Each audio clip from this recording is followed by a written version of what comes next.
ಚಳಿ ಜಾಸ್ತಿ ಆದಾಗಿಂದ joint pains ಕೂಡ ಜಾಸ್ತಿ ಆಗ್ತಾ ಇದೆಯಾ?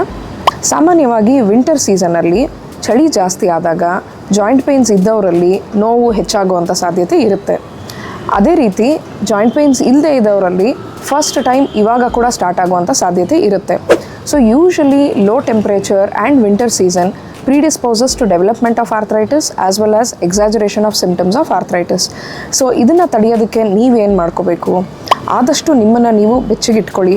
ಹೊರಗಡೆ ಹೋಗಬೇಕಾದ್ರೆ ಸ್ವೆಟರ್ ಹಾಕ್ಕೊಳ್ಳೋದಾಗಲಿ, ಕಾಲಿಗೆ ಸಾಕ್ಸ್ ಹಾಕ್ಕೊಳ್ಳೋದಾಗಲಿ, ಎಷ್ಟು ಬೆಚ್ಚಗಿರ್ಬೋದೋ ಅಷ್ಟು ಕೂಡ ಒಳ್ಳೆಯದು. ಎರಡನೇದಾಗಿ, ನಿಮ್ಮ ಮಾತ್ರೆಗಳನ್ನ ಕರೆಕ್ಟಾಗಿ ತೊಗೊಂಡು ನಿಮ್ಮ ಕಾಯಿಲೆನ ಕಂಟ್ರೋಲಲ್ಲಿ ಇಟ್ಕೊಂಡಿದ್ದೀರಾ ಅನ್ನೋದನ್ನು ಮತ್ತೆ ಒಂದು ಸತಿ ನೋಡ್ಕೊಳ್ಳಿ. ಅಕಸ್ಮಾತ್ ಇದೆಲ್ಲ ನೋಡಿಕೊಂಡು ಕೂಡ ನಿಮ್ಮ ಕಾಯಿಲೆ ಹೆಚ್ಚಾಗ್ತಾ ಇದೆ ಅಥವಾ ನೋವುಗಳು ತುಂಬ ಹೆಚ್ಚಾಗ್ತಾ ಇದೆ ಅಂತಂದರೆ ನಿಮ್ಮ ಡಾಕ್ಟ್ರನ್ನ ಕಂಡು ಔಷಧಿಗಳಲ್ಲಿ ಏನಾದರೂ ಬದಲಾವಣೆ ಮಾಡಬೇಕಾ ಅನ್ನೋದನ್ನು ಕೂಡ ಕೇಳ್ಕೊಳ್ಳಿ.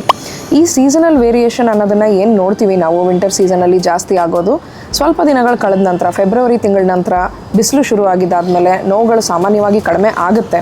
ಬಟ್ ಅಲ್ಲಿ ತನಕ ನೀವು ಸಫರ್ ಆಗೋದಕ್ಕಿಂತ ಟ್ರೀಟ್ಮೆಂಟಲ್ಲಿ ವ್ಯತ್ಯಾಸ ಮಾಡಿಕೊಂಡು ನಿಮ್ಮನ್ನು ನೀವು ಆರಾಮಾಗಿ ನೋಡ್ಕೊಳ್ಳೋ ರೀತಿ ಸಹಾಯ ಮಾಡ್ಕೋಬೋದು.